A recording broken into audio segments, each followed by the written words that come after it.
What's up guys? Good morning and welcome back to my YouTube channel, Provinciana Lakitira. At pasensya na pala kayo sa boses ko dahil boses lalaki tayo, sir. So ngayong araw na ito guys ay kahapon ko pala ito na palabahan yung aking damit. Ito po yung first time ko na nagpalaba tayo sa laundry doon sa amin, no? Doon sa may palengke. So ngayon guys, nakuha ko na yung nilabahan ko. Kahapon pa ito, actually kukunin mga bandang alas 4. Pero ngayon ko lang ito nakuha kasi nga super busy ang inyong inday raketira dahil nga nagra-racket na naman ako. Dahil kailangan ko maghanap ng buhay para sa future. Charis. So for today's video, magre-reaction video tayo dito sa mga nilabahan nila kung ano itong mga nilabahan niya, maganda ba, hindi ba, mababango ba o hindi. So ngayon guys, nandito na sa harapan ko yung ating pinalabahan na pinalaundry na mga damit. So alam nyo ba guys, nagustuhan ko sa kanila guys kasi nga first time ko pa magpalaba ng laundry at isa pa guys, nagustuhan ko kasi nga naglaba sila ng damit ko guys ay ang ginawa nila ay nag-ano sila guys, yung puti-puti lahat, yung decolored, yung short. So, ito guys, yung mga decolored ko, nalabahanan nila. So, ito yung mga dalawang loading to guys. In fairness ha, dalawang loading to. So, worth of 370 kasi nga yung 18 kilos dito guys ay worth of 170 pesos. So, ito na siya guys. Hindi na ako nakapaglaba dahil nga meron akong ginagawa na mga racket na halos araw-araw akong umaalis sa bahay kasi nga naghahanap tayo ng panginabuhi ba. So, this is it mga guys, ang ating pinalaundry at yung isa naman ay nandito sa aking harapan. Ito yung isa guys, pakita ko sa inyo. So, i-flex natin yung pinalaundry ko. So, ito na yung isa guys na pinalaundry ko, ayan. So, ang nagustuhan ko guys, dahil ang sabi nga ng iba ay yung daw laundry, pag naglalaba ka daw, yung puti mo ay medyo lagom daw. Hindi daw kaaya-ayatin yung mga kulay ng damit. So, ngayon guys, tiningnan ko naman siya at nakita ko talaga na worth it kasi nga maputi yung pagkalaban nila sa puti ko. Tsaka talagang nakaano siya guys ha, nakaayos talaga siyang tingnan, napakaganda. So nagustuhan ko siya guys, yung pagtatry ng pagpalaba sa laundry kasi nga first time ko pa lang itong na ano guys na magpalaba sa laundry. So ngayon lang talaga. So ngayon, ayan ilagay ko muna dyan yung ating camera kasi wala tayong tagapag-hawak ng video.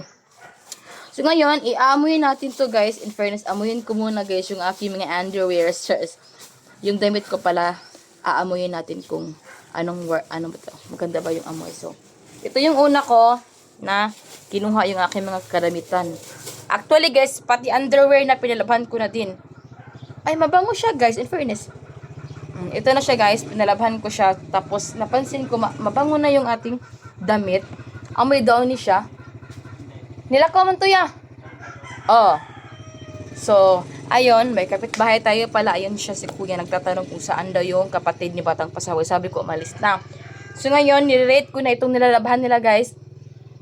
Mabango siya ng downy, guys. In fairness, mabango. Nagustuhan ko siya, guys. Pati underwear na sinali ko na dahil nga kailangan ko talagang palabahan. So, ngayon, iaamoy na natin yung underwear.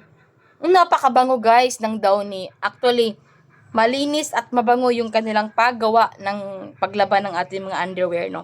So, thumbs up ako sa ni-required ni Maris Tubay na mga laundry shop, no? Siya kasi yung tinatanong ko kung saan ako pwede makapaglaba ng mga damit na maganda yung kanilang pagkalaba. So, sabi niya doon sa may police station dito sa aming banda, guys. So, ayun, approval talaga sa akin yung ginagawa nila kasi malinis yung underwear ko, yung mga damit ko, maputi yung damit ko at nakatiklop ng maayos at hindi talaga ang bango talaga guys, promise. So 100% okay ako at babalik ako sa kanila guys at promise ko sa kanila iaano ko sila guys na doon kayo magpalaba kasi mabango ang kanilang mga damit pagkatapos mong labahan yung damit mo, mabango siya guys. Napakabango talaga yung downy at hindi talaga tinipid yung downy guys. Actually, talagang binuwas talaga siguro nila yung buong downy ng may garapon doon na nakikita ko sa kanilang looban. So, medyo malaki yung downy nila doon. Kaya siguro half, siguro noon nilagay. Kasi super bango. Approval ako sa kanila. Malinis yung pagkalaba. Pagkatiklop, maayos din. At syempre, ito na guys. First time ko pa itong nagpalaba guys sa buong buhay ko. At hindi talaga ako mahilig magpalaba kasi nga nasasayangan din naman ako sa pera. Pero bukod nga, dahil love natin yung self natin at gusto natin na ano naman natin katawan, ma-relax naman tayo. So, ang ginawa ko kasi, nagpalaban lang talaga ako sa laundry. So, as in, happy ako kasi nga, hindi na ako nagkuskus ng kamay kasi nga, medyo yung kamay ko guys, medyo namamanhid na dahil sa trabaho, sa kaka-massage ko, kaga-home service ko, kaya ganito na yung kamay natin. So, kailangan ko nang mag-relax for today's video. So, yun lang pala yung aking sinishare guys. Hindi ako nagpapahambog-hambog din Rapita ha. As in, gusto ko lang i-share sa inyo kung saan talaga ang pinakamaganda na laundry shop para din kapag gusto niyo magpa-laundry guys, doon kayo guys, i-comment doon sa aking baba guys, yung mga yung kung saan ako nagpalaba. Ano lang ha, ang Payon area lang, walang butuan-butuan kasi nga hindi malayo sa inyo guys. So, sa akin approved talaga yung pagkalaba, malinis at mahal na mahal ko yung aking mga damit. Kaya iniingatan ko yun guys. Sabi ko nga sa kanila kahapon, pagdating ko sa labahan, sabi ko, yung ibang damit ko ay nag-fade yan. So, kapag naglaba kayo puti-puti, color-colored ha, ayaw ko nang i-mix. Kaya nga dalawang loading to, kaya nga nabayaran ko is almost 370.